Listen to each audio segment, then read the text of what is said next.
김성환의 시사야.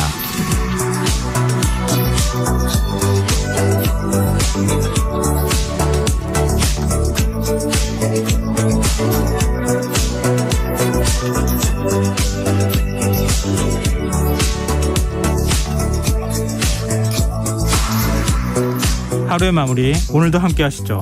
시사평론가 김성환입니다. 윤석열 대통령 국정수행 지지율이 취임 후 처음으로 20%대로 떨어졌습니다. 이런 가운데 국민의힘 배현진 최고위원이 최고위원직을 전격 사퇴하면서 집권 여당의 지도체제를 둘러싼 논란도 재점화하는 분위기인데요. 한 주간 있었던 정치권 움직임, 뉴스 외전에서 자세히 분석해보겠습니다. 코로나19 재유행이 계속되면서 위중증 환자와 사망자 수가 2달여 만에 최대치를 기록했는데요. 어떤 대책이 필요한지 더 깊이 있게 들여다보는 인터뷰 시간에 전문가와 이야기 나눠보겠습니다. 김성환의 시사에는 청취자 여러분들의 관심과 참여 기다립니다. 방송 내용과 관련해 의견 있으신 분들은 문자 보내주십시오. 당첨된 분들께는 모바일 쿠폰 보내드릴 텐데요. 참여하실 번호는 샵9730이고요. 짧은 문자는 50원, 긴 문자는 100원의 이용료가 부과됩니다. 콩 어플리케이션과 KBS 라디오 유튜브 채널을 통해서도 저희 방송을 시청 또 참여하실 수 있습니다. KBS 라디오 김성환의 시사야. 그럼 지금 시작하겠습니다.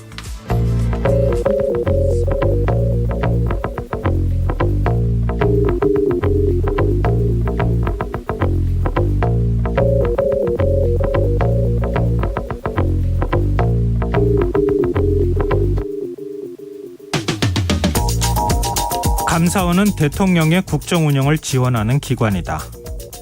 최재해 감사원장이 오늘 국회 업무보고에서 감사원의 역할을 묻는 조정훈 시대전환 의원의 질문에 내놓은 답변인데요.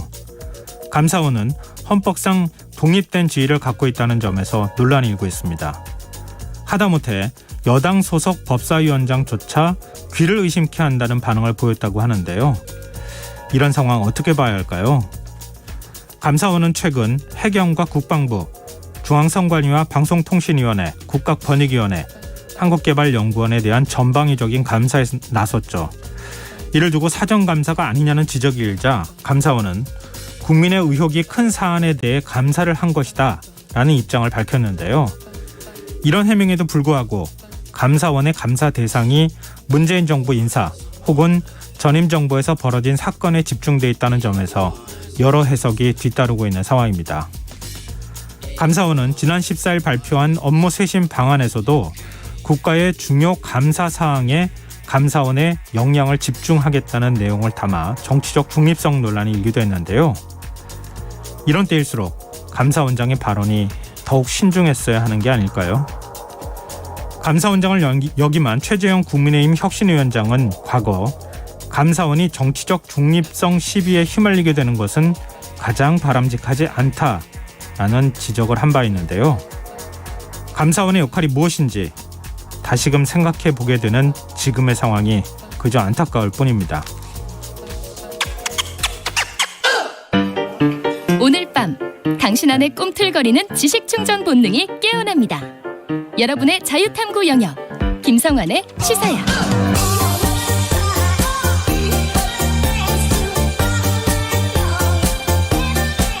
한 주 동안 있었던 뉴스 가운데 우리가 조금 더 깊이 들여다봐야 할 정치권 움직임 깊이 있게 짚어보는 시간입니다.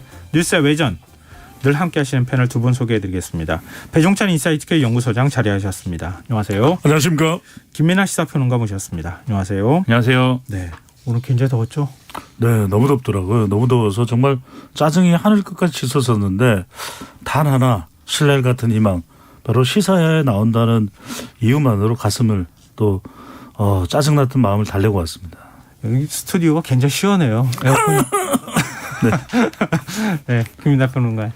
아니, 저는 밤이 되면 조금 시원해질 줄 알았는데. 밤도 굉장히 후끈후끈하더라고요. 오늘. 오는데 낮 같고 낮에 더운 날인 것 같고 그래서 생각이 하나도 안 나고 여기까지 어떻게 왔는지도 모르겠습니다. 근데 들어오는 순간 정신이 들고 이제 내가 와야 될 것을 왔다라는 생각이 지금 딱 드네요. 졌어요.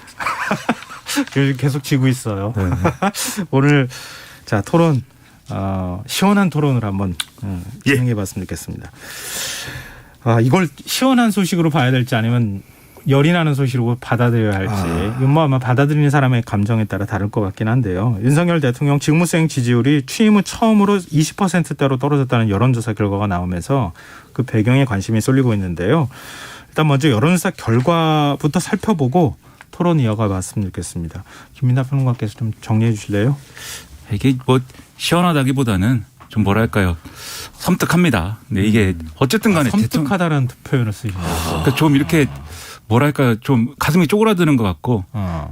어쨌든 대통령 취임 얼마 안 됐는데 이렇게 지지율이 이제 20%대까지 떨어졌다라는 소식은 걱정스러울 수밖에 없는 얘기인데 한국갤럽이 지난 26일부터 28일까지 사흘간 전국 18세 이상 성인 남녀 1,000명을 대상으로 자체 조사한 결과입니다. 네. 윤석열 대통령이 직무수행을 잘하고 있다라고 하는 응답이 응답자의 28%가 나왔고 잘못하고 있다는 응답은 응답자의 62%로 나타났다라는 겁니다. 그래서 이제 지난주 32%가 나왔을 때는 그때는 좀 하락세가 멈추는 그림이다라고 봤는데 네. 이번 주 조사에서는 추가로 4%포인트가 더 떨어져서 이제 30% 선이 무너지게 된 거죠. 이게 이제 이전 정권들하고 좀 비교를 해봤을 때는 박근혜 전 대통령의 직무수행 긍정평가가 처음으로 30% 아래로 떨어진 시기가 취임 후 2년이 지난 2015년 1월 넷째 주였다고 하고 네. 문재인 전 대통령의 경우에는 임기 마지막 해인 2021년 4월 다섯째 주에 30%를 밑도는 시기가 있었기 때문에 이런 사례와 비교를 해보면은 상당히 빨리 이제 이런 시점이 왔다 이렇게 볼 수가 있는 것이죠. 그러면 이제 어떤 부분에서 응답자들이 긍정평가를 했고 부정평가를 했는지를 살펴봐야 될 텐데 네. 일단 긍정평가를 한 이유로는 공정, 정의, 원칙이라는 답이 이제 응답자의 9%, 주관, 소신 6%, 경제, 민생 6%, 전 정권 극복이 6%, 소통이 5%였습니다. 부정평가를 한 이유로는 인사 이게 21%였고요. 경험, 자질 부족, 무능함 8%, 경제, 민생을 살피지 않은 8%, 독단적, 일방적 8%, 소통 미흡 6%, 전반적으로 잘못하고 있다 5%, 경찰국 신설이 4%, 직무 태도가 3%, 그리고 최근에 이제 권성동 이 원내대표와의 문자 메시지 노출 및 여당 내부 갈등 이게 3% 네. 이렇게 나왔다는 건데요. 자세한 내용은 중앙선거 여론조사심의 홈페이지를 참조하시면 되겠습니다. 네. 윤석열 대통령 오늘로 예. 취임 81일째 된다고 하는데요.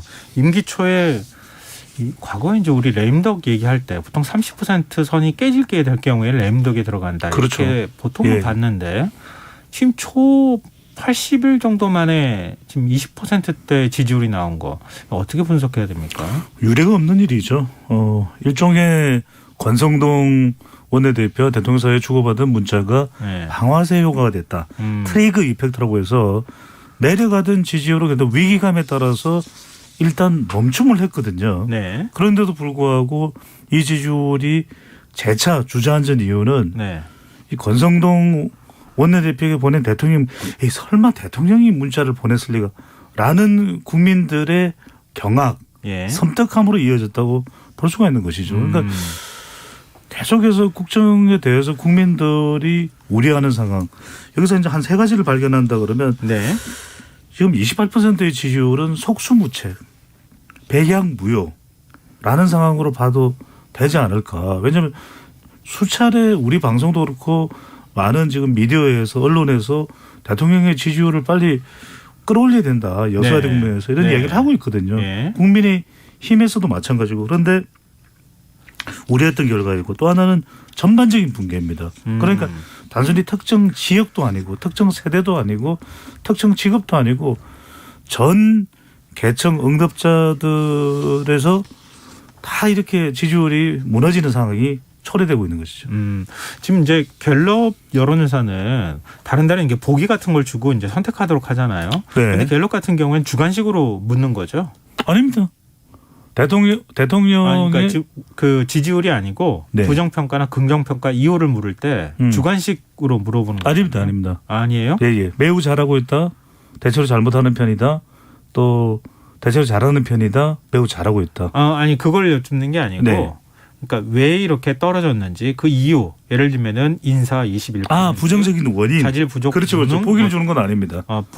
보기를 주는 게 아니라 네네네. 응답자들이 어떤 걸 왜 그러면 이렇게 부정적으로 평가하는지 주관식으로 물어봐서 오픈 문항이죠. 네, 그거를 다 취합을 해가지고 그렇죠. 이렇게 해서 지금 이런 현상들이 취합을 할 나타나고 때 있다. 이제 어떤 보기에 어떤 이유에 속하는지를 이제 분류를 하겠죠.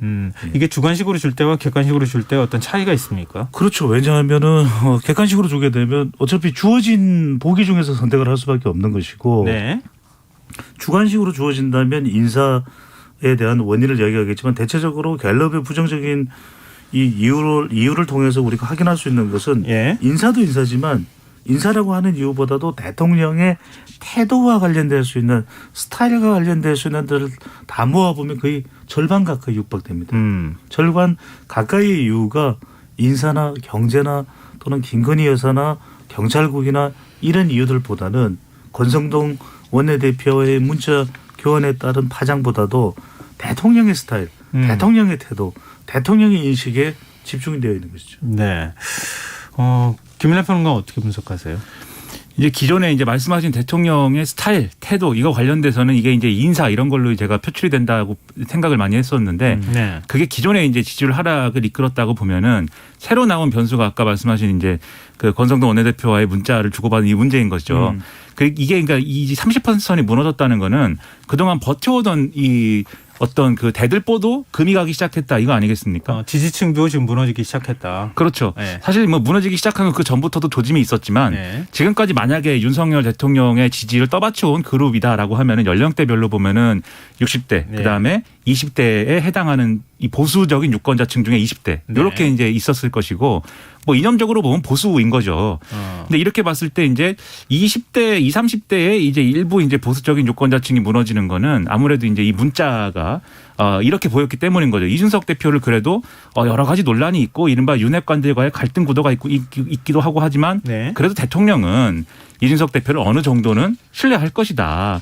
이 어떤 갈등 구도가 당내의 윤핵관들에 의해서 과장됐을 것이다라고 생각하는 흐름들이 있었는데 그래도 이 문자를 보면은 대통령은 처음부터 이준석 대표 믿지 않았구나. 이제 이렇게 보일 수 있는 측면이 있는 거거든요. 네. 그것 때문에 이제 일부 빠진 측면이 있을 것 같고 그다음에 60대 이상의 이제 고령층이 볼 때는 이 문자가 네. 이거는 대통령답지 않다라는 느낌이 있는 것 같아요. 예. 그래서 이게 문자의 내용을 보면은 이게 이준석 대표에 대한 어떤 태도를 떠나서 이 원내대표, 이 여당 원내대표에게 잘하고 있다. 앞으로도 그렇게 해라. 이렇게 이제 얘기를 하고 그다음에 좀 이제 이 어휘가 예. 다소 이제 좀 뭐랄까요 대통령답지 않은 측면이 있지 않습니까? 내부 총질이나 하던 대표가 네. 바뀌었다라는 네. 어떤 표현이라든가 그런 게 지금 영향을 줬기 때문에 배 소장님이 말씀하신 이 방아쇠 효과가 발생한 거다 이렇게 생각이 됩니다. 네. 뭐 좀 지적하셨지만 대통령의 권위 사실 대통령이 뭐 우리가 얘기하는 것처럼 재앙적 대통령을 바라는 국민은 없을 것 같고요. 그래도 대통령으로서의 권위라는 게 있는 거잖아요. 그렇죠. 문자를 통해서 거기에 대해서 좀 갸웃하는 국민들이 늘어난 측면도 있을 것 같고 당무 개입하지 않는다라고 얘기를 했는데 실제로 내용적으로 보니까 이준석 대표 징계받는 국면에 뭔가 개입한 거 아니냐 이런 의심을 샀다. 하여튼 여러 가지 결로 이제 얘기가 좀 퍼지고 있는 상황인 것 같은데요. 권성동 그 당사자 있죠. 권성동 원내대표 겸 당대표 직무대행이 윤 대통령 지지율 하락과 관련해서 올해 말쯤 지지율이 오를 것이다. 이런 전망을 내놨다고 해요. 윤석열 정부가 문재인 정부로부터 최악의 성적표를 물려받았다라는 표현도 사용했는데요. 두 분은 이 발언 어떻게 보십니까? 글쎄 그것도 지금 전 정권 탓을 하고 원인으로 돌리는 거 아니겠습니까? 네. 그러니까 지지율을 끌어올리는 방법에서는 우리 시사회에서 끊임없이 이야기를 했습니다. 우리 뭐 당대 최고의 농객 중에 한 사람이 김민하 평론가와 네. 또 제가 이제 아닙니다. 저야 네. 뭐 보잘것없는 내용입니다만 그래도 주섬주섬 하면서 바뀌었죠. 당대 최고의 네. 데이터 어떻게 분석가 하면 배종찬과 별것없는 김민하 이렇게. 윤석열 대통령이 지지율 끌어올리는 부분은 결국 중도층을 겨냥할 때 지지율이 올라가는 것이거든요. 네. 그러니까 그렇죠. 뭐 이재명 의원이 당대표가 되면 민주당이 잘못하면 이재명 의원이 당대표가 돼서 수사받으면 그 반사 이익으로 지지율이 올라가지 그럴 수도 있을 겁니다. 하지만 그 지지율은 결국 반사체거든요. 그러니까 발광체로서 윤석열 대통령, 윤석열 정부가 끌어올리려면은 중도층을 겨낸 중도층은 계속 뭘 묻고 있습니다. 경제해라, 미래에 대해서 더 비전을 제시해라. 네네. 그건 뭐냐면 이미 국민들이 요구하고 있는 길은 정해져 있는 것이거든. 경제로 미래로. 경미야. 근데 이 길을 가면은 분명히 지지율이 더 올라갈 수 있는데 지지율이 떨어진 것에 대해서 권성동 원내대표는 자신과 관련된 얼마 전에 공무원 시험 합격 또 지금 또 권성동 폰 논란 이것이 더 큰 원인이 있고 이준석 대표와의 갈등인데 자 6개월 뒤면은 복귀할 것으로 예정되어 있는 이준석 대표 갈등을 어떻게 해결할 것이죠. 이런 부분에 대해서 경찰국 갈등을 어떻게 해결할 것이죠. 또 북송어민 갈등을 어떻게 해결할 것이죠. 다 문재인 정권 탓이라고 이야기하면 이게 다 해결이 되지는 않거든요. 그래서 네네. 더 더 중요한 것은 어떻게 하면 중도층을 견인할 것이냐. 이 중도층 견인의 문제는 경제와 미래에 있는 것이죠. 이 지지율 상승의 어떤 동력을 만들 수 있을 것이냐 이게 굉장히 중요한 문제 아니겠습니까? 뭐 앞서 뭐 지적해 주신 것처럼 대통령의 태도가 문제가 있었다고 하면 이른바 출근길 약식 기자회견 할 때 대통령의 발언이나 이런 것들에 대해서는 좀 정제된 발언이 나오거나 또 소통을 좀 적극적으로 하는 모습을 보이면 어느 정도 해결할 수 있을 텐데 사실 그것도 발언을 줄이는 방향으로 자꾸 가다가 지금 또 휴가 시즌 들어가면서 발언을 아예 멈춰버렸단 말이에요. 그럼 과연 소통을 지금 어떻게 할 것이냐에 대한 의문도 뒤따르고 있는 상황이고 국정 운영과 관련해서도 지금 뭐 경찰국 설치에 관한 문제 이거는 그냥 강행하는 걸로 나오는 것 같고요. 윤 대통령이 최근 이제 민생 문제에 대해서 조금 더 발언을 많이 하고 또 오늘 또 직접 이제 일선 경찰 지구대를 또 찾아가기도 했었잖아요. 그런 노력들을 하고 있거든요. 어떤 방식으로 이런 국정 동력을 확보하고 지지율을 다시 끌어올릴 수 있을까요? 김민하 평론가가 보시기에. 그 앞에 이제 권성동 원내대표가 발언한 거는 그러니까 이 뭐 전 정권 탓은 부적절하다는 이제 배 소장님 말씀하셨는데 이게 이 문재인 정권으로부터 최악의 성적표를 물려받아서 민생 정책 효과가 나타나면 연말에 지지율이 오를 거다라는 거에 전제는 경제적으로 상황이 좋아진다라는 거 아니겠습니까? 근데 그거는 대변수가 상당히 이제 많이 작용할 것 같고 지금 장담할 수가 없거든요. 네. 이것만 보고 이 수치가 뭔가 개선되고 뭔가 정책의 효과가 나타났다라고 주장할 수 있게 될 것이다라는 기대만 갖고 갈 수 없는 거예요. 그렇게 해서는 지금 상황을 위기를 돌파할 수 없고 지금 말씀하신 것처럼 노력했는데 성적표가 좀 안 좋더라도 대통령과 정부가 정말 노력했구나. 이 평가를 받아야 되는 겁니다. 그리고 노력했구나라는 평가는 태도를 바꾸는 게 핵심인 것이지 태도를 감추는 게 아니거든요. 태도를 바꾸라는 건 예를 들면 무슨 얘기냐면은 예를 들면 이제 권성동 원내대표한테 잘했다고 하고 그 지금 당이 잘하고 있다고 하고 네. 그다음에 뭐 앞으로도 이렇게 쭉 가야 된다라고 이제 대통령이 메시지를 보냈는데 권성동 직무대행 체제에서 국민의힘이 어떤 이슈에 어떤 발언을 해왔느냐를 따져보면은 굉장히 갈등 유발적이고 편가르기 시기에 어떤 그런 얘기들이 많았습니다. 대우조선 해양 파업에 대해서는 뭐 아주 엄격하게 대응해야 된다. 기다릴 만큼 기다렸다. 그렇죠. 한치도 물러서면 안 된다. 이런 게 국민의힘 태도였고 네. 그리고 이제 뭐 경찰국 신설 문제에 대해서도 말씀하셨듯이 이거 일부 경찰대 출신들의 일부 정치적인 어떤 움직임 때문에 이렇게 되고 있는 거다. 그리고 경찰위원회는 민변이 장악을 했기 때문에 이 사상이 불순한 사람들이 있기 때문에 경찰위원회한테 맡길 수 없다. 네. 권성동 원내대표가 한 얘기예요. 그리고 뭐 방송에 대해서 공영방송은 언론노조가 장악을 해갖고 좌지우지하고 있다. 이런 발언들을 쭉 해왔는데 이거를 잘했다고 평가하는 겁니다. 이 대통령이. 그러면 국민들이 볼 때는 이게 뭔가 국민 통합적이고 국민들의 마음을 모아가지고 위기를 돌파하는 이런 리더십이 아니라 편을 가르고 한쪽을 이렇게 좀 몰아세워서 자신의 편을 이렇게 좀 결집시키고 그걸로 돌파하려는 리더십일 것 같은데 그건 아니지 않느냐 이런 반응이 나올 수밖에 없는 거거든요. 네. 그렇기 때문에 이런 태도를 바꿔야 된다는 겁니다. 이게 그냥 태도를 감췄지만 뒤에서는 이렇게 밀어붙이고 편가르고 일방적인 어떤 국정생활을 하는 게 아니라 이제부터는 달라지겠습니다라고 말씀을 하고 앞으로는 국민 통합을 할 수 있는 그러한 이슈로 민생을 중심에 놓고 돌파하겠다라는 거를 분명히 보여주고 거기에 대해서 국민들의 평가를 받을 수 있도록 해야지 상당히 걱정이 많이 되네요. 근데 참 이거는 어떻게 생각하시는지 잘 모르겠어요. 제가 의문이 들기도 하고 궁금해서 지금 이제 어떤 의도일까 한번 좀 질문을 하고 싶은데요. 정주대왕암 진수식에 참석하기 위해서 전용기에 탑승한 윤 대통령하고 뭐 권성동 직무대행이 같이 탑승했다는 거 아니에요? 티타임 갖는 과정에서 권대행에게 윤 대통령이 뭐 언론 보도마다 좀 엇갈리지만 보도가 나와서 고생했겠네 또는 뭐 며칠 혼났겠네 이런 얘기를 했다는 건데 이걸 누가 자랑삼아 기자들한테 흘려줬다는 거잖아요. 권대행이 어떤 윤심을 신뢰를 다시 얻었다고 생각하기 때문에 아마 흘려줬을 가능성이 굉장히 높은 것 같은데 이 역작용이 일어나는 거 아닙니까? 그럼요. 과연 이제 국민들이 그렇게 볼까라는 거죠. 왜냐하면 이 문자가 유출된 문자가 공개된 이 사안이 결코 간단치 않은 사안이거든요. 왜냐하면 지금 당장에 대통령 지지율에도 타격을 줄 수 있는 겁니다. 왜냐하면 중도층 특히 MZ세대나 여성 중도층이 볼 때는 그 문자가 대통령이 정말로 보낸 것이라면 적절치 않은 것이고 그리고 또 권성동 원내대표도 이준석 대표와 관련된 것과 연관되어 있다면 그것 또한 권성동 원내대표 체제가 온전치 못한 것이라면 국민의힘 지지율도 타격받을 수밖에 없는 일인 것이고 네. 그런데 여기서 핵심은 계속 이 부분입니다. 과연 이제 국민들이나 그 국민들이 대체적으로 이제 윤석열 대통령의 국정수행 지지율이 낮아진 것에 대해서 우려하는 국민이겠죠. 그러니까 대통령이 이렇게 낮아진 지지율에 대해서 좀 인식을 하고 있는지 위기 인식을 하고 있는 것인지 아니면 상관없다. 지지율이야 정말 뭐 숫자 노름일 뿐일 테니까 그건 뭐 어떻게 되든 내가 생각한 대로 5년 동안 국정 운영할 뿐이다. 인 것인지에 대해서 상당히 의심스러워지고 고개를 갸우뚱거리게 되는 것이죠. 근데 저는 네. 그 대화를 언론에 이제 좀 흘렸다든지 뭐 이렇게 노출시킨 사람이 예. 대통령실의 참모라면 굉장히 잘못된 판단을 한 결과가 온다라고 생각을 하고요. 예, 예. 말씀하신 대로 대통령이 예. 과연 이 상황을 진지하게 받아들이고 있느냐 이런 의문을 불러일으키는 것이기 때문에 그건 잘못된 판단일 것이고 권성동 원내대표 쪽에서 흘린 거라고 하면 그만큼 뭔가 윤심을 내가 뒤에 어떻게든 업고 있습니다를 보여주고 싶은 절실함이 뭔가 있다는 거겠죠. 코너에 네. 몰려있기 때문에. 네. 근데 이 대통령의 발언을 잘 봐야 되는 게 제가 대통령이면은 권성동 원내대표한테 미안하다고 했을 것 같아요. 예, 저 같으면은. 그러니까 내가 괜히 뭐 그런 문자 보내가지고 미안하게 됐다.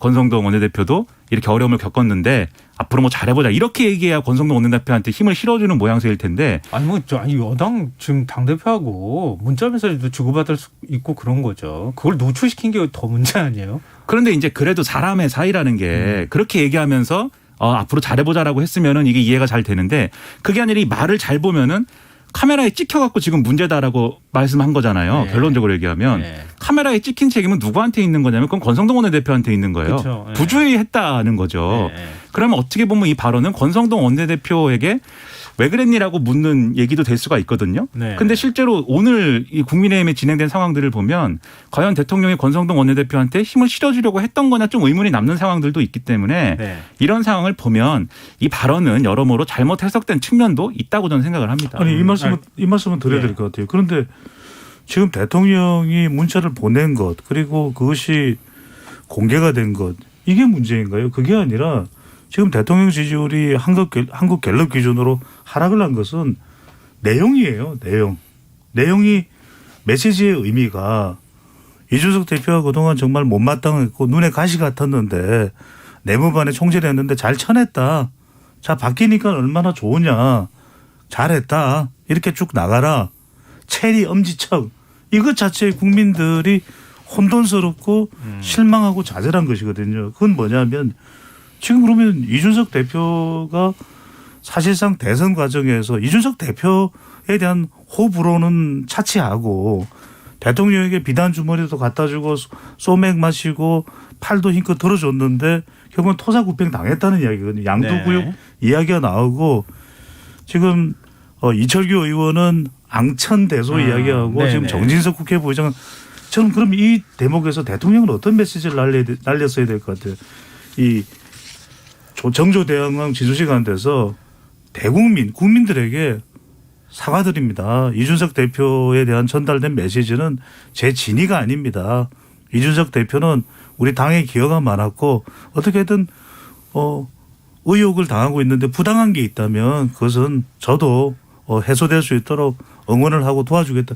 그게 마땅한 일 아닙니까? 그런데 저는 그런 면에서 그런 대답이 그러니까 대통령에게 우리가 응당 기대할 수 있는 답이 안 나왔다는 것 때문에 갤럽의 대통령 지지율이 더 낮아졌다라는 것이죠. 그게 맞는데요. 한마디만 더 붙이자면은 네네. 만약에 윤석열 대통령이 이 약식회견을 해가지고 기자들이 그 문자 메시지에서 물어보면은 답을 해야 되잖아요. 네. 그런데 답이라는 건 지금 말씀하신 게 모범 해답이거든요. 예. 사실은 저 답 외에는 다른 답을 할 수가 없어요. 대통령이. 예. 근데 안 하지 않습니까? 약식회견을. 그 답을 하고 싶지 않은 거죠. 그러니까 저는 그게 문제라고 얘기를 하는 겁니다. 네. 그러니까 앞서 제가 말씀드렸던 거는 노출이 문제가 아니냐 이렇게 말씀드린 취지는 뭐냐면 대통령하고 여당 당대표하고는 여러 가지 얘기들을 주고받을 수는 있잖아요. 근데 뭐 설령 징계에 어느 정도 영향을 미쳤던 안 미쳤던 간에 근데 결국은 그 문자가 공개됨으로 인해서 대통령이라는 사람이 어떤 생각을 갖고 있는지까지 국민들이 들여다보는 상황이 돼버렸다는 거죠. 그러니까 그게 드러남으로 인해서 오히려 더 큰 파장이 생겨버리는 측면이 있어서. 그래서 나오는 이야기가 권성동 엑스맨이잖아요. 네, 계속 이어서 국민의힘 당내 얘기 좀 해보고요. 일단 잠깐 중간에 쉬어서 가도록 하겠습니다. 지금 여러분께서는 KBS 1라디오 김성환의 시사회를 듣고 계십니다. 뉴스외전 김민아 시사평론가, 배종찬의 인사이트 K연구소장 두 분 패널과 함께하고 있습니다. 지금 국민의힘 배현진 최고위원이 오늘 최고위원 회의 직후에 사퇴를 하겠다고 선언을 했어요. 이 지금 당내 이준석 대표가 뭐 당원권 정지 윤리로부터 6개월 징계를 받고 난 다음에 어찌됐든 간에 당을 수습하는 과정도 원활하지는 않았잖아요. 순탄치는 않았고 그래도 뭐 우여곡절 끝에 윤핵관끼리 서로 갈등을 벌였다고 하는 얘기까지도 나왔지만 직무대행 체제로 어느 정도는 자리를 잡는 모습을 보였는데 지금 배현진 최고위원이 사퇴를 하면서 다시 흔들어 놨어요. 지금 어떻게 영향을 미칠 것 같으세요? 당내에서는 지금 안철수 의원의 경우에는 조기 전당대 얘기를 하고 있고 그리고 김기현 의원의 경우에는 좀 비대위 쪽에 좀 무게를 싣고 있는 듯한 모습을 보이고 있는데. 아니 비대위를 하더라도 조기 전당대회를 갈 수밖에 없는 비대위라는 것이 영구히 비대위라는 것이 없잖아요. 그러니까 일정 기간 동안의 비대위인데 비대위는 중간에 일시적인 기간 동안 운영되는 것이고 결과적으로는 조기 전당대회 가는 겁니다. 예. 지금 대통령도 선을 그은 마당에 이준석 대표가 당으로 돌아올 수 있다. 아주 어려운 일일 거예요. 다시 당대표로 돌아올 수 있다. 그건 거의 불가능에 가까운 일일 거예요. 지금 뭐 경찰 수사를 통해서 기소가 된다. 아니다. 뭐 다른 또 무고죄와 관련된 부분에 대해서 또 논란에 또 그것이 법적으로 책임을 져야 될 부분이다. 여러 가지 이야기 나오는데 네. 지금 배현진 의원이 왜 사퇴를 했다고 보세요? 결과적으로는 저는 조기 전당대회를 할 수밖에 없는 상황에서 최고위원들이 줄줄이 사퇴하면은 비대위가 구성되고 조기 전당대회를 준비하는 형태가 될 수밖에 없거든요. 그러니까 오늘 방송 여러 다양한 방송에서 나오는 이야기가 배현진 전 최고위원이 됐습니다. 자, 왜 그러면은 아니 배현진 의원은 친홍 아니냐, 홍준표. 네네. 그런데 친윤이다. 이렇게 또 이야기들을 해요. 대변인 했으니까요. 그런데 왜 그러냐 그랬더니 지금은 홍준표 시장도 친윤이다. 그러니까 친홍도 다 친윤 된다. 그러면 그렇게 볼 때는 지금 이준석 대표가 돌아온다. 또 지금 친윤이 타격을 입는다. 대통령도 타격을 입는다. 이거는 친윤이든 친홍이든 다 바라지 않을 거라는 거예요. 그 이야기는 자신들의 미래가 걸려있기 때문에 배현진 의원도 자신의 미래에 배팅을 한 것이지 예. 뭐 선당구사하고 대통령을 위해서 이게 과연 있겠느냐. 그렇다면 이건 뭐냐. 조기 전당대회를 통해서 대통령 친정체제를 더 강화할 것이다라는 예상이 가능해집니다. 누가 사인을 받았다. 그렇죠. 그렇게 또 해석이 가능한 발언을 해 주셨는데 지금 당연직 최고위원까지 하면 좀 9명이잖아요.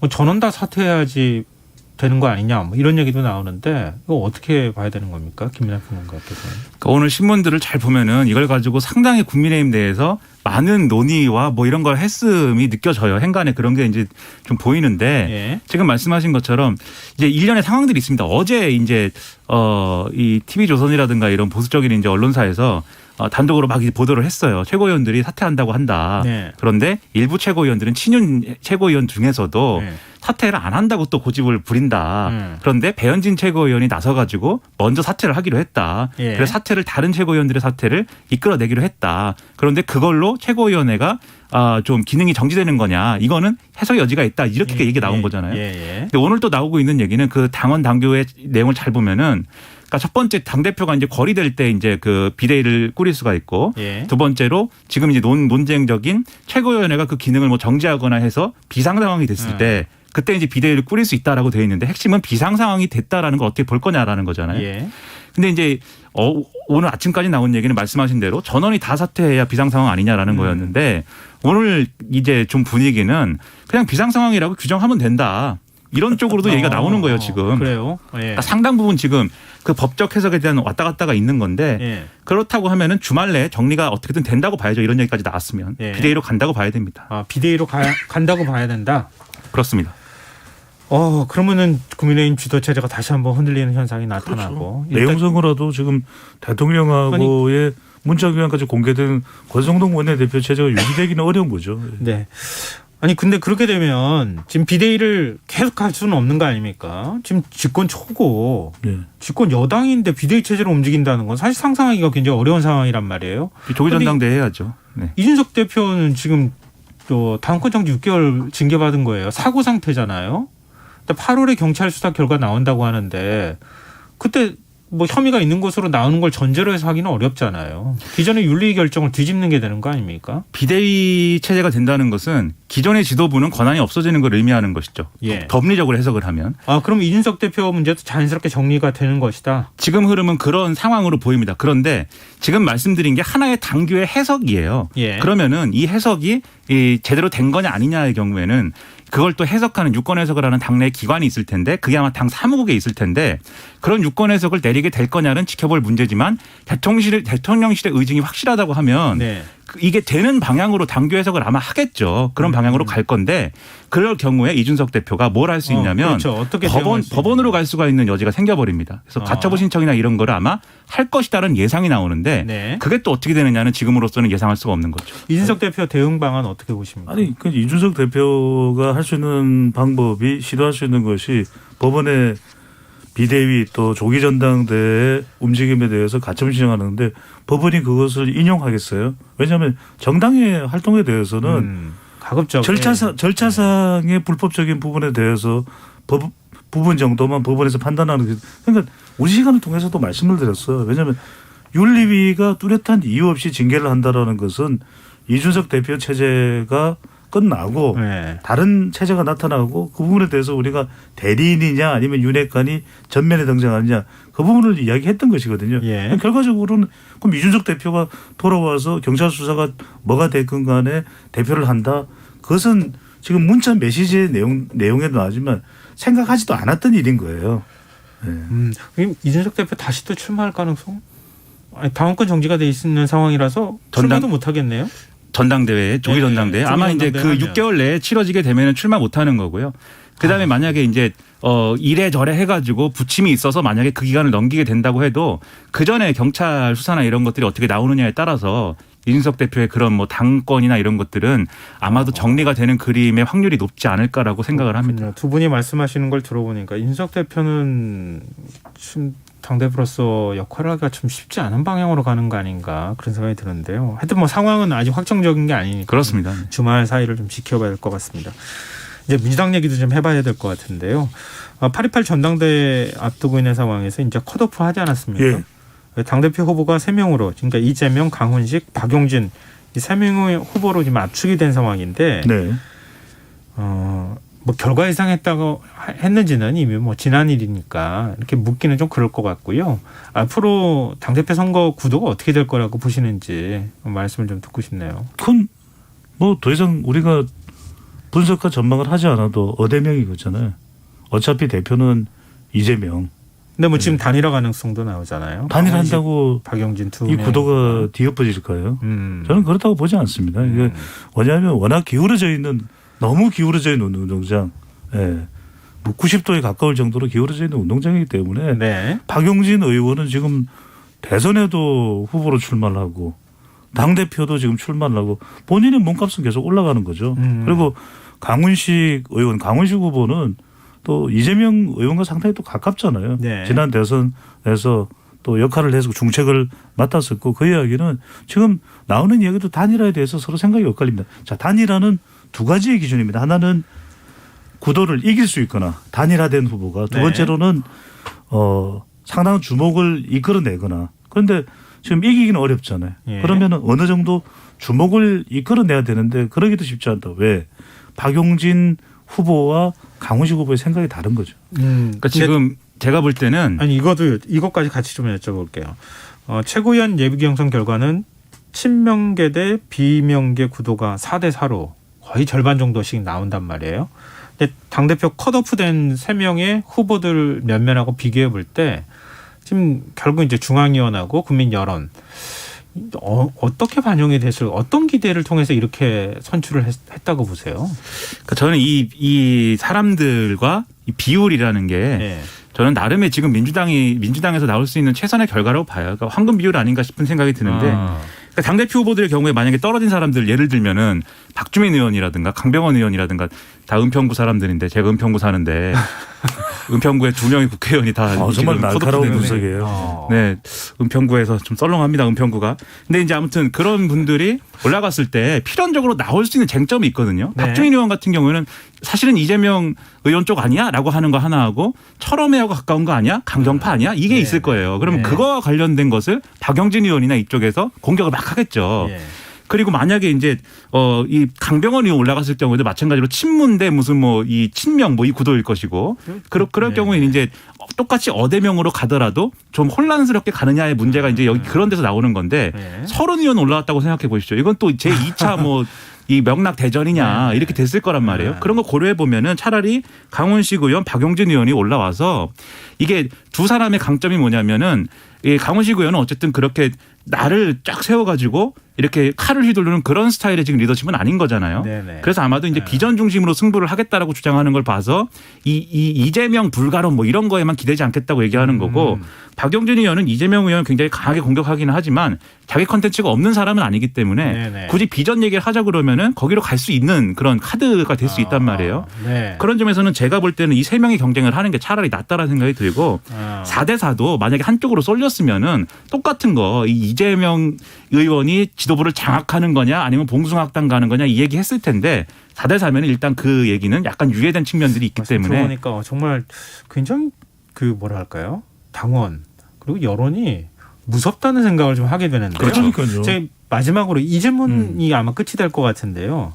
이재명 의원 사법 리스크 문제 네. 이것까지 포함해서 혹시 말씀하실 거 있으면 마지막으로 배정찬 소장께서 말씀하시고 마무리하도록 하겠습니다. 사법 리스크가 상당히 부담스럽죠. 지금 이제 중요한 것이 그래서 저는 최고위원이 5명이니까 8명 중에서 5명이 누가 되느냐 이게 중요해요. 그러니까 친명이 3이냐 비명이 3이냐. 예. 그래서 당대표까지 포함하면은 최고위원과 지도부가 6명이 되거든요. 그러니까 예. 친명이 3이냐 비명이 3이냐 이게 중요해요. 예. 그래서 견제 기능이 근데 사실상 당대표가 이재명 의원이 당대표가 된다면 뭐 그 견제 기능이 얼마나 작동을 하겠어요. 근데 자 지금 여기서 중요한 것이 자꾸만 이야기되는 것이 이 사법 리스크거든요. 예. 사법 리스크가 실제로 기소가 되고 그것이 확정적인 증거가 나오면 상당히 위태로워지겠죠. 그런데 지금 전당대회까지 가고 이재명 의원이 당대표가 되고 그 이후의 과정은 더불어민주당 지지층들까지도 이미 하이 리스크 하이 리턴이에요.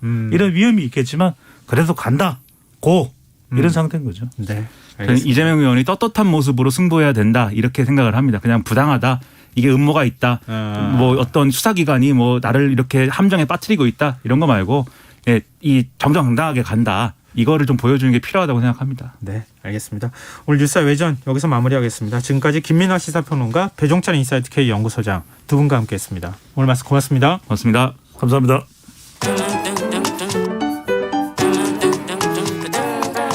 일일 시사권장량 채워가세요. 골고루 담았습니다. 당신만을 위한 하루 시사 김성환의 시사야.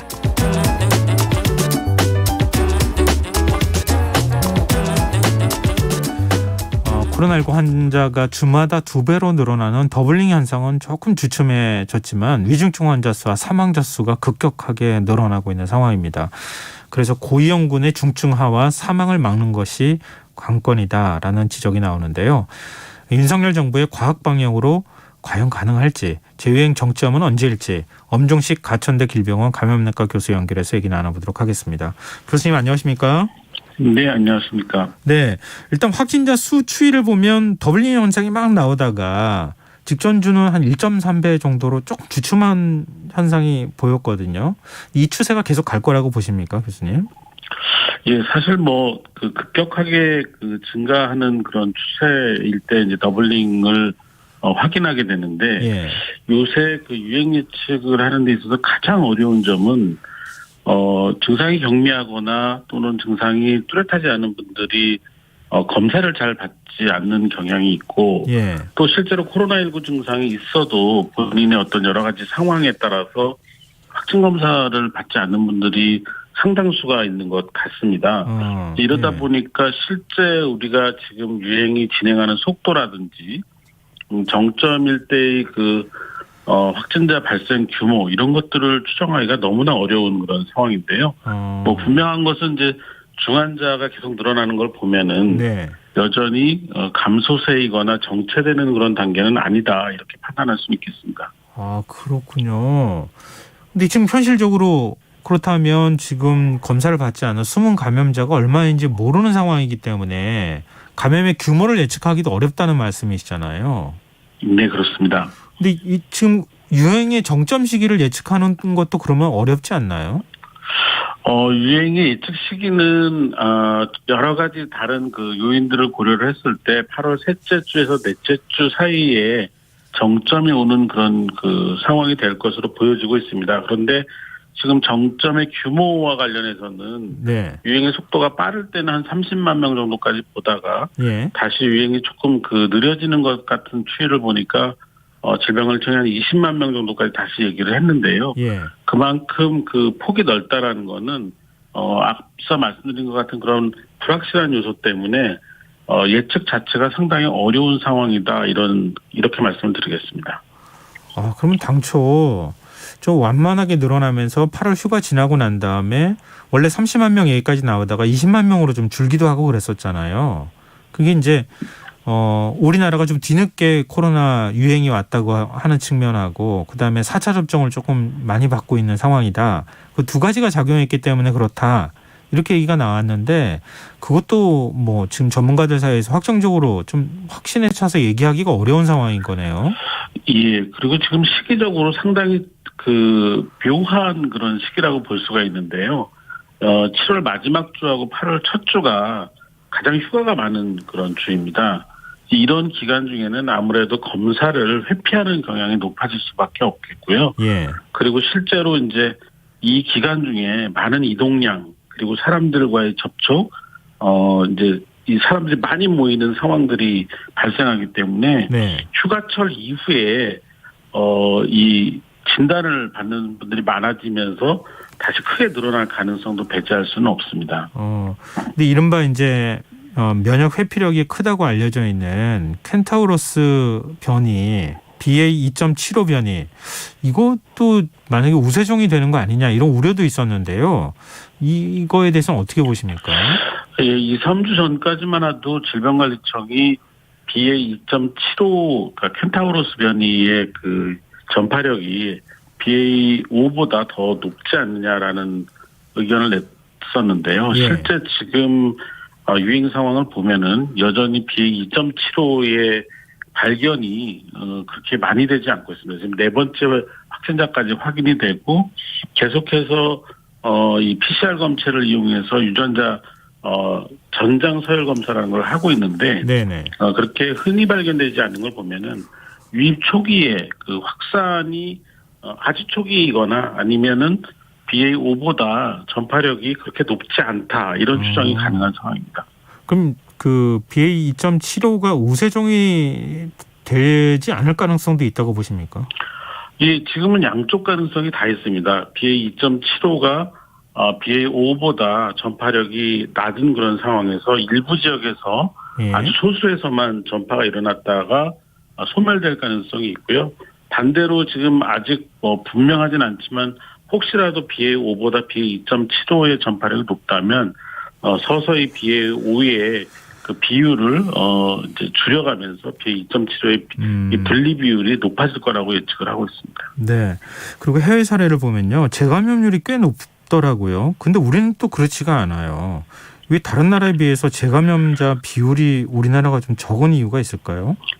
아직은 유행 초기인 부분이 있고요. 예. 그리고 실제로 이제 재감염 사례에서도 특히 이제 젊은 층 중심으로 재감염이 됐을 때 이미 한번 경험했던 그런 상황이다 보니까 유사한 증상이 나타나거나 자가검진 키트에서 양성이 나왔을 때 확진 검사를 받지 않는 경향이 상당히 있는 것 같습니다.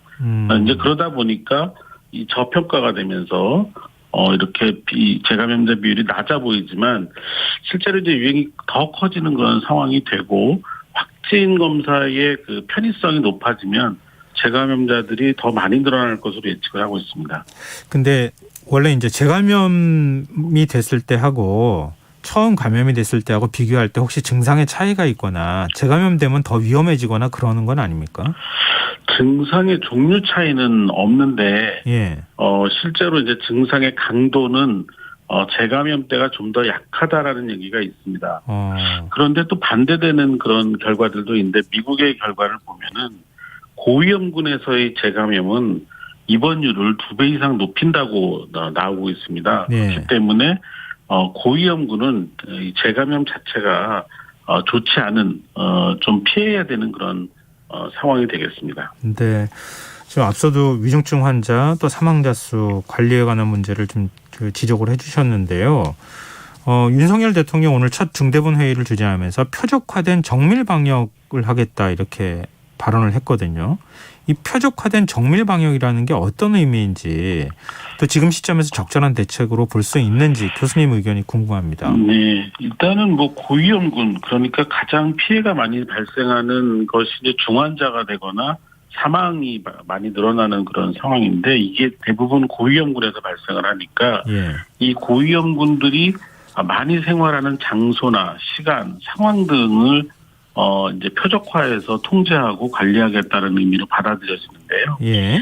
그런데 이게 참 그 말은 이렇게 쉽게 할 수 있는 그런 상황이지만 전체적인 유행 규모를 줄이지 않으면은 실제로 이제 전체적인 유행 규모가 커지면 커질수록 이런 그 표적화된 그런 관리는 굉장히 어려워지게 됩니다. 일단은 이런 그 집단이나 집단 감염 상황 같은 것들이 동시다발적으로 많이 생기게 되면은 네. 관리의 한계를 겪을 수밖에 없게 되고 예. 또 이 유행 규모가 커지면서 실제로 고위험군으로 유행이 전파되는 상황을 물리적으로 통제할 방법이 없어지게 됩니다.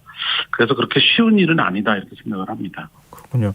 근데 지금 고위험군 관리할 때 그러니까 예를 들면 위중증 환자 숫자를 줄일 수 있는 방법으로 줄이거나 사망자 수를 줄이는 쪽으로 가거나 아니면은 증상이 나타났을 때 위중증으로 가지 않도록 치료를 좀 적절하게 한다거나 이런 부분들이 있을 거 아니겠습니까? 네. 이게 두 가지가 있는데요. 네.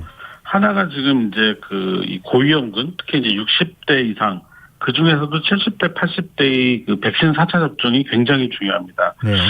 이스라엘의 연구를 보면은 4차 접종을 했을 때 고위험군에서 중증화 이 진행 예방을 3배 이상 하고 사망을 2배 이상 줄인다고 되어 있고 지난 15일에 미국 CDC의 그 결과를 보면은 네. 이 고위험군에서 4차 접종을 했을 때 입원 예방 효과가 80%까지 나온다고 되어 있습니다. 그래서 백신 자체가 이제 감염을 완전히 예방하는 효과는 잃어버렸지만 네. 중환자로 진행하는 것을 예방하는 효과가 충분히 남아 있기 때문에 고위험군에서의 그 예방 접종이 반드시 그런 필요한 상황이고요.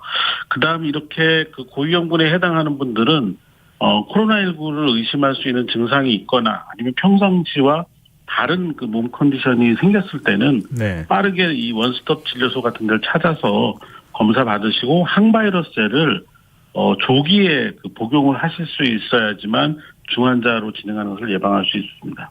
근데 지금 정부가 목련 치료제 처방 늘리겠다. 또 원스톱 진료 기간을 확대하겠다. 병상도 지금 늘리겠다. 이렇게 얘기를 하고 있거든요. 근데 현장 얘기를 들어보면은 굉장히 지금 더디게 진행되는 것 같아요.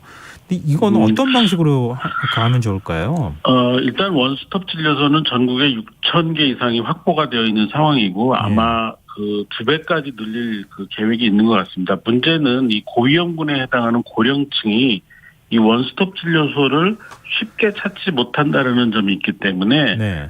이 원스톱 진료소를 좀 쉽게 찾아갈 수 있는 홍보 방안을 안내 방안을 마련을 해야 되는 그런 상황이라고 보고 있고요. 예.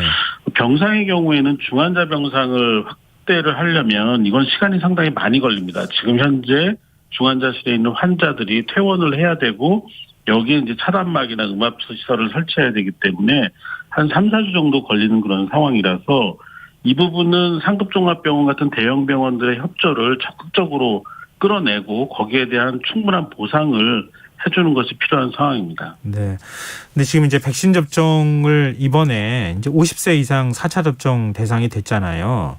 근데 개량 백신이 나온다고 하는데 가을쯤이면 그거 맞을 때 좀 기다렸다가 맞으면 어떻겠는가라고 생각하시는 분들도 있거든요. 예, 지금 그 말씀하신 개량 백신은 이제 모더나에서 개발한 이가 백신이라는 것인데요. 이 네. 이가라는 뜻이 우한 바이러스하고 BA.1이라고 하는 우리 2, 3, 4월 달에 유행했던 초기 오미크론 바이러스, 변이 바이러스 두 가지에 대한 예방 효과가 있기 때문에 이가 백신이라고 하고 있습니다. 네. 그런데 어차피 이 두 가지 이가 백신도 지금 BA.5에 대한 그 직접적인 그 예방 효과는 충분하지 않을 거라고 예측하고 있고 결국은 이제 중환자를 줄이는 그런 효과가 있을 것으로 보여지고요. 아무래도 우리나라에서 식약처의 승인을 받고 양산 체계를 거쳐서 도입이 되려면 네. 아무리 빨라도 9월 중하순 10월 달이나 돼야지 도입이 될 가능성이 많은데 이때가 되면 지금의 제2유행의 정점이 지나서 계속 감소 추세로 가고 있을 가능성이 높습니다. 그러다 보니까 이번 유행에서 효율적으로 사용하기는 좀 어렵지 않나 이렇게 예상을 하고 있습니다. 지금 고위험군에 해당하시는 분들은 4차 접종 그냥 맞으셔도 된다. 이제 이런 건데요. 다시 거리두기로 가야 되는 거 아니냐라는 의견에 대해서 어떻게 보십니까? 실제로 우리가 유행의 규모를 줄이거나 유행의 속도를 지연하기 위해서 선제적으로 강력한 거리두기를 하기는 어렵습니다. 왜냐하면 지금 앞서서 이 거리두기를 강력하게 하는 과정에서 겪었던 사회적인 그리고 경제적인 손실에 대해서 상당한 그런 고통을 받은 분들이 계시기 때문에 네. 수용성이 너무 떨어진다고 봅니다. 그렇지만 이 유행의 규모가 점점 커져서 우리가 알겠습니다. 특히 이제 중환자를 대응하기 어려운 수준, 그래서 사망자가 많이 나오는 그래서 피해가 더 커지는 상황이 된다면 예. 그 상황에 대해서는 어떤 기준을 정해놓고 그 기준에 도달했을 때 알겠습니다. 일정한 거리두기를 해야 된다는 약속을 해야 될 것 같습니다. 예, 오늘 말씀 고맙습니다. 감사합니다. 예, 지금까지 엄중식 교수였습니다. 김성환의 시사 1부 순서 여기서 마무리하겠습니다. 전 11시 전과 2부에 다시 오겠습니다.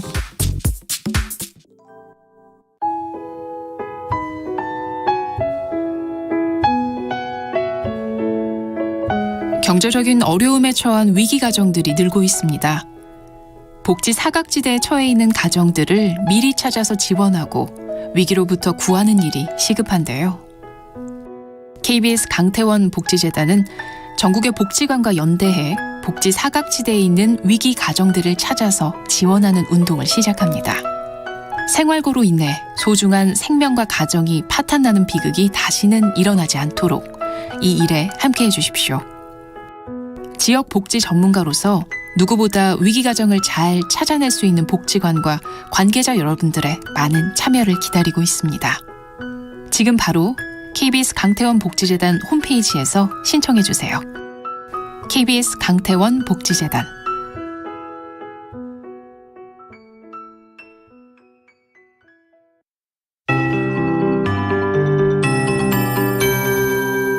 KBS 58분 날씨. 오늘 성남 분당구 지역의 낮 최고기는 37.7도까지 오르는 등 전국적으로 33도를 넘는 곳이 많았습니다. 서울은 최고기온 34.3도 기록했고 화천 35.9, 진천 36.5, 전주 35.6, 안동 33.9도 기록했습니다.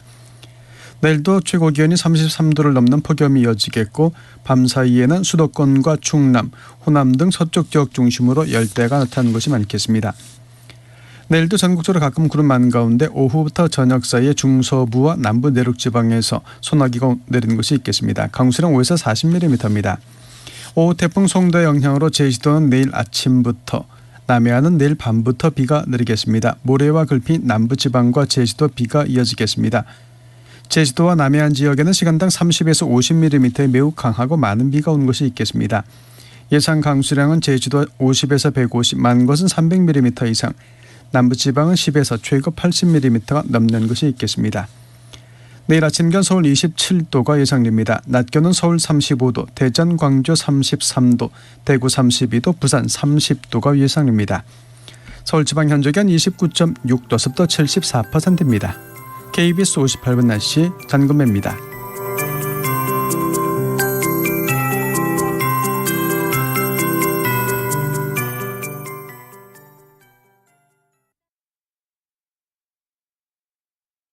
정성을 다하는 국민의 방송 KBS가 11시를 알려드립니다. AM 711kHz, FM 97.3MHz, KBS 1라디오입니다. HLKA.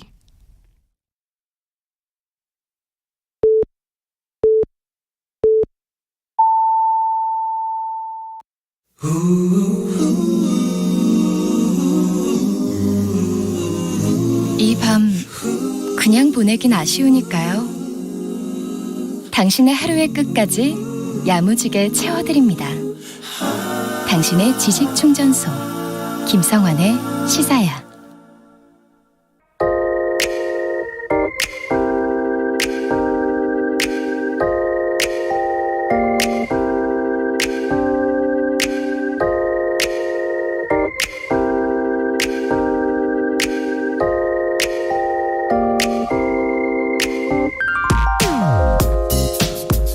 여러 개의 신문을 구독하면 칼럼을 읽는 재미가 쏠쏠합니다.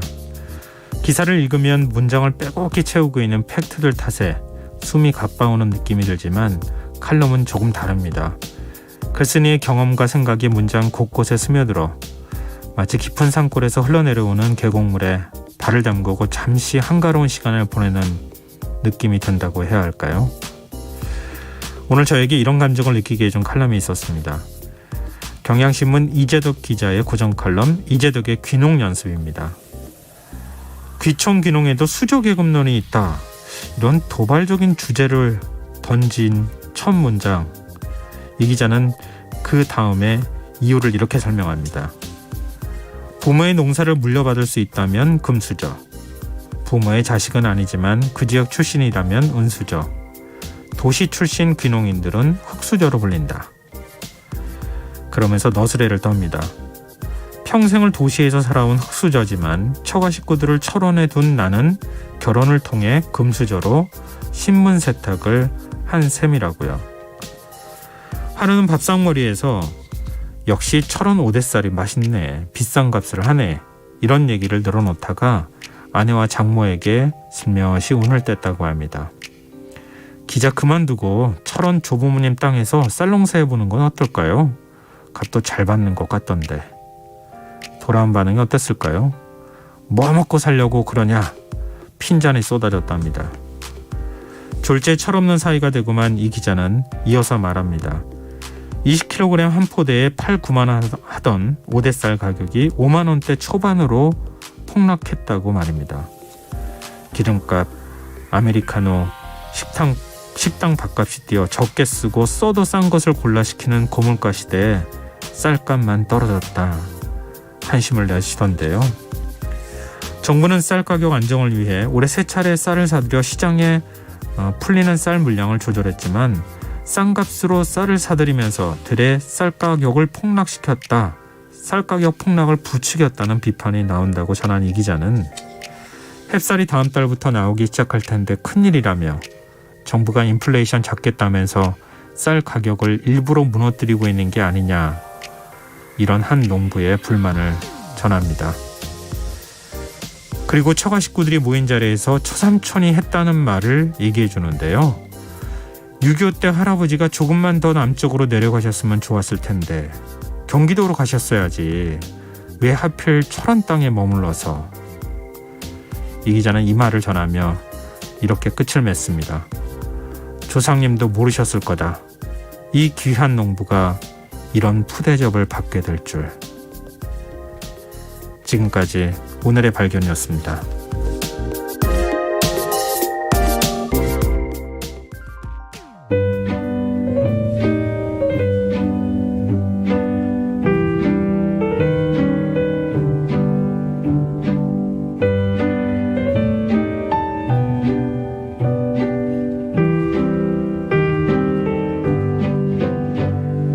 오늘도 고독한 상상이 구름을 타고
이제 다시 시작한다.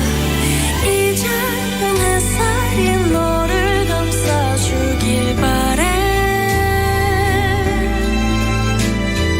이제는 웃음이 내 눈물 닦아주길 바래.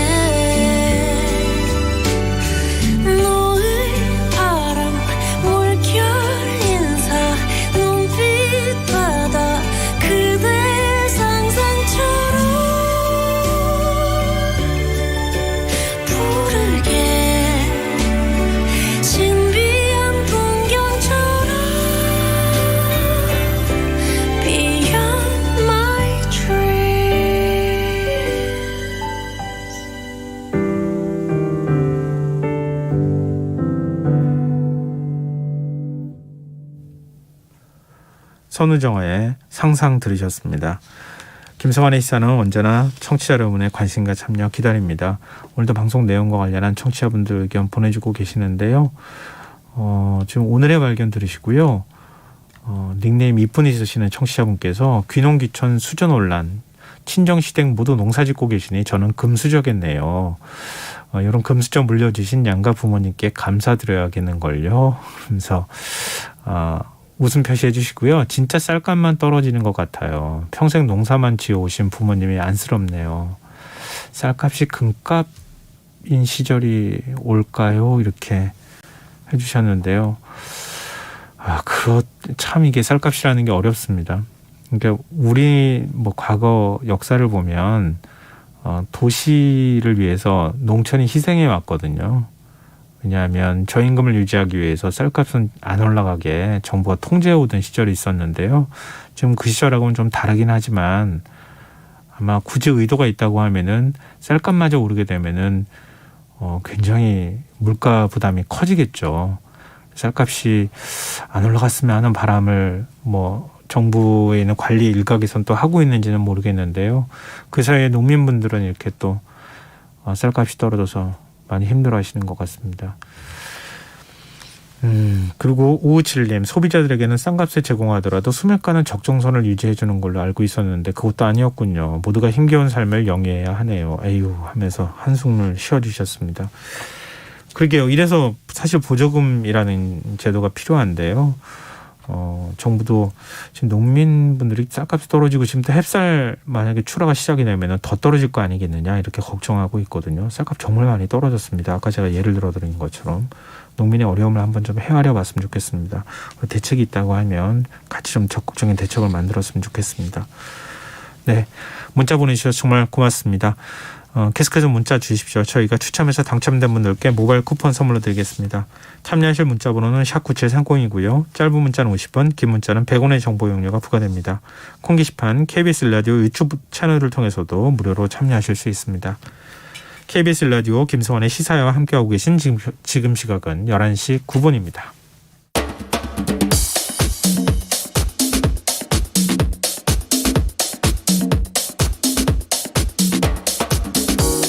오늘 일어난 세상 곳곳의 소식들 당일 배송으로 전해드립니다. 밤참 뉴스 이영경 뉴스캐스터 함께하겠습니다. 안녕하세요. 네, 안녕하세요. 네.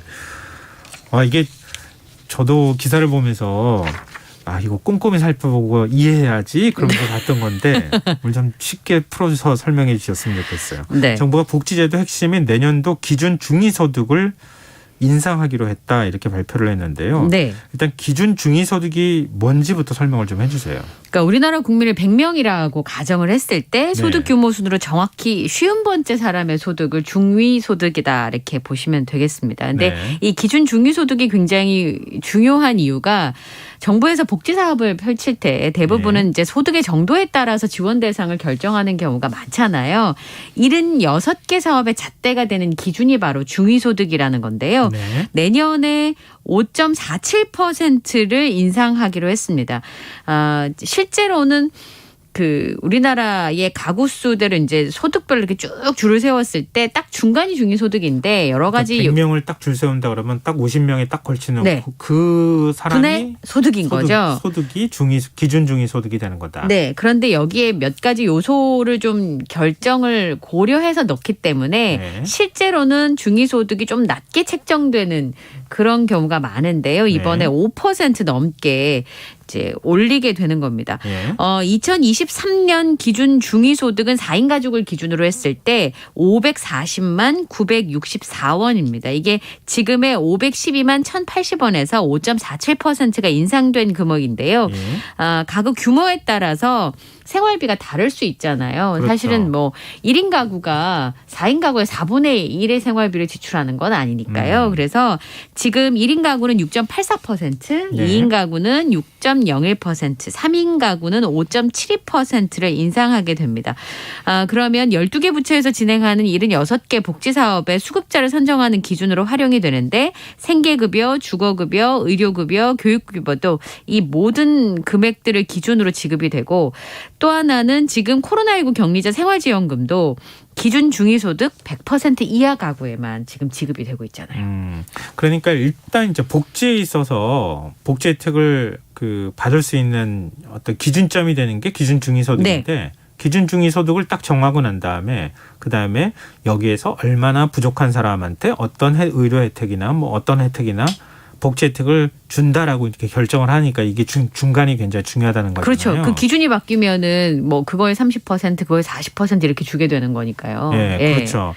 근데 4인 가구 기준 내년 중위소득이 5.47% 인상이 된다고 하면 네. 그러면 생계급여를 기준으로 했을 때 월소득은 어느 정도가 되는 겁니까? 그러니까 이게 월소득이 4인 가구를 기준으로 했을 때 제가 라는 생각이 좀 들었던 게 예. 162만 289원. 그다음에 의료급여는 216만 386원, 주거급여는 253만 8,453원, 그리고 교육급여는 270만 482원 이하로 결정이 됐는데요. 네. 1인 가구의 경우에는 월소득이 62만 3,368원이 이제 인 사람이 받을 수 있다라고 하는 건데요. 네. 생계급여는 중위소득의 30%. 의료급여는 40%, 주거급여는 47%, 교육급여는 그나마 50% 이하인 사람들에게 주는 겁니다. 근데 실제로 이 선정 기준이 주거급여를 제외한 다 올해랑 동일한 상황이고요. 예. 그러니까 주거급여 선정 기준은 올해는 46%인데 1% 올려서 47%로 했습니다. 그러면 한 14만 가구 정도가 주거급여를 조금 더 받을 수 있는 그런 상황인데요. 네네.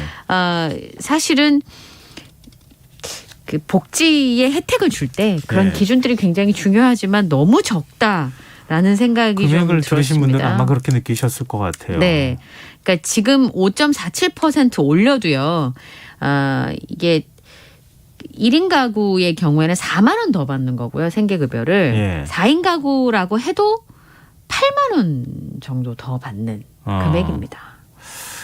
근데 그래도 기준 중위소득을 복지사 기준으로 삼기 시작한 이래 최고 증가율이었다. 예. 그러니까 5.47%가 네. 이렇게 지금 얘기를 하고 있던데 이거 가지고 되겠느냐. 왜냐하면 물가가 이거보다 지금 더 많이 오르는 상황이잖아요. 맞습니다. 제일 중요한 게 그건데요. 네. 원래 기획재정부가 내년에 인상률을 4.19%, 그러니까 지금보다도 적게 올리겠다고 제시를 했습니다. 이유는 네. 이제 경제 성장이 불확실하다라고 하는 이유 때문이었었는데요. 근데 정부가 두툼하고 촘촘한 복지를 하겠다라고 공약을 했습니다만 거기에 역행한다는 비판이 쏟아졌고요. 그래서 원래는 25일에 발표하기로 했었는데 이게 좀 미뤄지기도 했었습니다. 지금 말씀하신 것처럼 6월 이후에 물가 상승률이 6%대잖아요. 예. 그러면 이게 5.47%를 올린다고 하더라도 실제로 체감하는 거는 오히려 그 소득이 늘어나지 않았대, 생계급여가 늘어나지 않았다고 느낄 수 있는 그런 상황들이 굉장히 많습니다. 그리고 사실 또 하나의 문제가 뭐가 있냐면 취약계층은 대다수 1인 가구잖아요. 예. 그리고 이 생계급여가 4만 원 올라서 한 달에 62만 원이거든요. 네. 그리고 4인 가구 같은 경우는 162만 원을 받는데 그거마저도 가구별로 월소득 버는 금액을 뺀 다음에 차익을 지원을 하거든요. 그러니까 소득 인정액에서 이제 지원되는 금액에서 버는 금액을 빼고 받아야 되니까 지금 말씀드린 이 금액은 가족이 아무도 일하는 사람이 없을 때 받을 수 있는 금액인 거예요. 예. 근데 4인 가구가 162만 원으로 뭐 얼마나 버틸 수 있을까라는 생각이 전 좀 들었고 또 하나는 이 소득 인정액을 따질 때 월급뿐만 아니라 재산까지도 소득으로 치환해서 계산해서 네네. 빼잖아요. 이렇게 되면 사실 취약계층의 이 삶 자체를 정말 이 금액으로 유지를 할 수 있는 것인가라고 하는 의문들이 좀 들고요. 지난 4월에 그 기초생활수급 심사에서 탈락한 뒤에 한 달 만에 발견된 창신동 모자의 비극이 되풀이되지 말라는 법이 있을까라는 생각이 좀 들었습니다. 아직도 우리나라가 복지 혜택이 부족한데 지금 뭐 감세도 많이 하고 있는 상황이기도 하고 네. 재정 건전성을 유지하겠다 이렇게 또 얘기하고 있어서 과연 앞으로 복지는 어떻게 늘려나갈 것인가 네. 이런 고민이 들게 하는 소식을 전해주셨어요. 예, 그렇습니다. 참 다 같이 고민해 봐야 될 부분이 아닐까 싶네요. 사실 네. 아까 그 금액 뭐 4인 가구 기준, 1인 가구 기준 이렇게 금액을 아까 4인 가구 기준은 한 160만 원 162만 원 정도. 1인 가구 거의 같은 숨만 쉬고 살아야 되는 상황일 거예요. 1인 가구는 60만 원이 조금 넘는데 그걸로 월세 내고 어떻게 살 수 있을까 싶은 마음에 좀 마음이 무너지더라고요. 제가 이 기사를 접하면서. 네. 예. 다음 뉴스로 넘어가보겠습니다. 보이스피싱 사건이 해마다 늘고 그 수법도 다양해지고 있는데요. 네. 이 전직 아이돌도 보이스피싱에 당했어요? 그러니까 지난달 여주에서 유명 아이돌 그룹 출신의 배우 C씨가 인터넷에서 고액 아르바이트 구인 게시글을 보고 보이스피싱 범죄에 가담하는 사건이 있었습니다.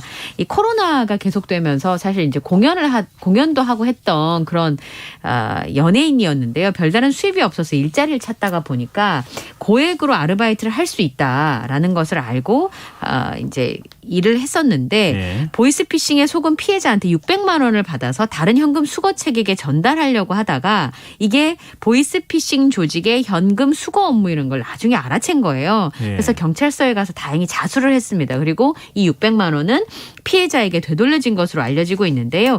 확인을 경찰에서 해보니까 이 피해자 600만 원을 받아야 됐던 그러니까 600만 원을 보이스피싱으로 잃은 이 피해자 말고도 2건의 더 범행이 있다는 걸 알고 공범 3명에 대한 조사를 진행했다라는 부분들이 있었는데요.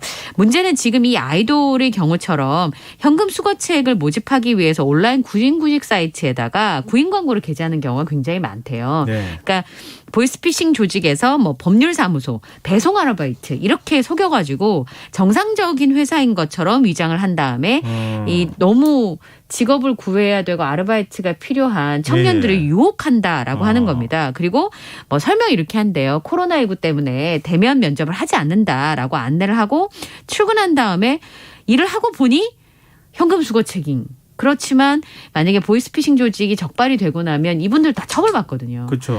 그러면 사회에 첫 발을 내디뎌야 되는데 전과부터 생기는 이런 일이 생기게 되는 겁니다. 그래서 뭐 총책이나 이런 사람들은 다 안 붙잡히잖아요. 대부분은 잡히지 않는 경우가 있고 심지어 해외에 있는 경우도 있기 때문에 이런 보이스피싱 범죄에 연루된 구직자들이 주로 사회초년생이나 주부들인 경우가 굉장히 많습니다. 특히나 지난해 4월부터 8월까지 보이스피싱 사건 22,045명 중에서 20, 30대가 62%에 달했다고 합니다. 그래서 이런 부분들을 위해서 좀 보강을 해야 되는 거 아니냐. 청년 구직자들을 보호하기 위해서 네네. 직업정보 제공 사업자한테 이 뭐 아르바이트나 구인구직 광고를 낼 때 적법한 업체라는 걸 확인하고 난 다음에 구인 광고를 받도록 해야 된다. 이런 얘기들이 나오고 있습니다. 그렇군요. 지금 아까 말씀하셨던 것처럼 진짜 첫발 내딛는 젊은 층이 전과자가 그냥 돼버리는 상황이 올 수 있으니까 걱정이 되는데 보이스피싱 이 범죄 피해 금액이 지난해에만 7,744억 원이었다고. 특히나 코로나 상황에서 더 심해졌죠.